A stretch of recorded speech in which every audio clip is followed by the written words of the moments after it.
আজকে আমি আপনাদের দেখাবো খুব সহজে এবং খুব অল্প সময়ে পাকা আমের মিল্কশেক তৈরি করবেন সেই রেসিপি। কিন্তু তার আগে আমার ছোট্ট একটা রিকোয়েস্ট, যারা এখনও আমার চ্যানেলটাকে সাবস্ক্রাইব করেননি তারা প্লিজ আমাকে সাপোর্ট করার জন্য চ্যানেলটাকে সাবস্ক্রাইব করে দেবেন। চলুন তাহলে দেখে ফেলি।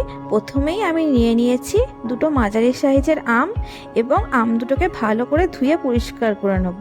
আপনারা যে কোনো রকমের আম নিয়েই কিন্তু এই রেসিপিটা করতে পারবেন, তবে হিমসাগর আম নিয়ে করলে আপনাদের কালারটা কিন্তু খুব ভালো আসবে।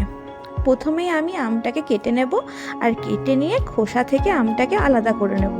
আপনারা টুকরো করেও কেটে নিতে পারেন, কিন্তু এভাবে করলে আপনাদের সময়টা কিন্তু কম লাগবে। আমি প্রত্যেকটা আমই কিন্তু এভাবে খোসা থেকে আলাদা করে নেব। আমরা সবাই জানি যে ফলের রাজা হলো আম, আর এই গরমে সবার বাড়িতে রোজকার মেনুতে আম থাকবেই। আর এই আম ছোট বড় সবার খুব প্রিয়। আর এভাবে যদি আম দিয়ে এই মিল্কশেকটা বানানো যায় তাহলে কিন্তু বাচ্চারা খুব ভালোবেসে আনন্দ করে সেটা খাবে।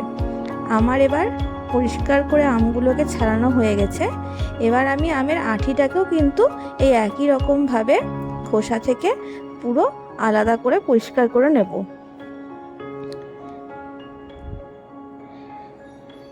এবার আমি আমগুলোকে একটু চামচে করে ঘেটে দিলাম, কারণ তাহলে ব্লেন্ডারে তাড়াতাড়ি এটা ব্লেন্ড হয়ে যাবে।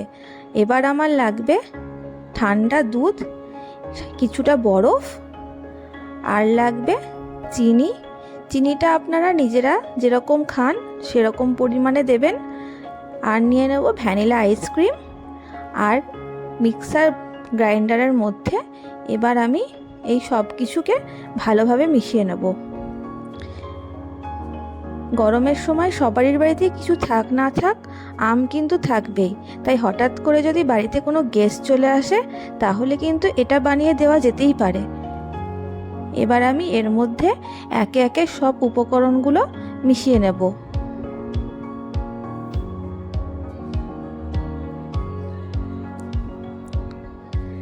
আমি ভ্যানিলা আইসক্রিমটা সবটা দেব না, কিছুটা দেব।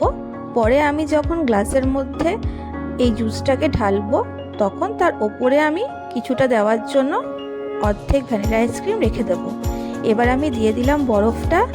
এবার আমি ভালো করে এটাকে ব্লেন্ড করে নেব।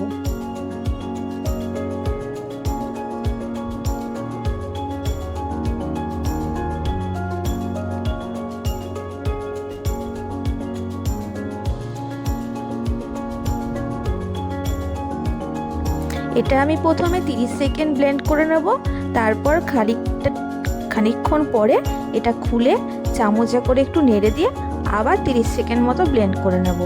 এবার আমি ব্লেন্ড হয়ে গেছে ভালো করে, গ্লাসে ঢেলে নেব। দেখো কালারটা কিন্তু অসাধারণ হয়েছে। এবার এর মধ্যে আমি দিয়ে দেব বাকিটা রেখে দেওয়া ভ্যানিলা আইসক্রিম, আর ওপরে আমি দিয়ে দেব কিছুটা বরফ। আমার মিল্কশেক কিন্তু রেডি। ভিডিওটি ভালো লাগলে অবশ্যই একটা লাইক করে দেবে। Thank you.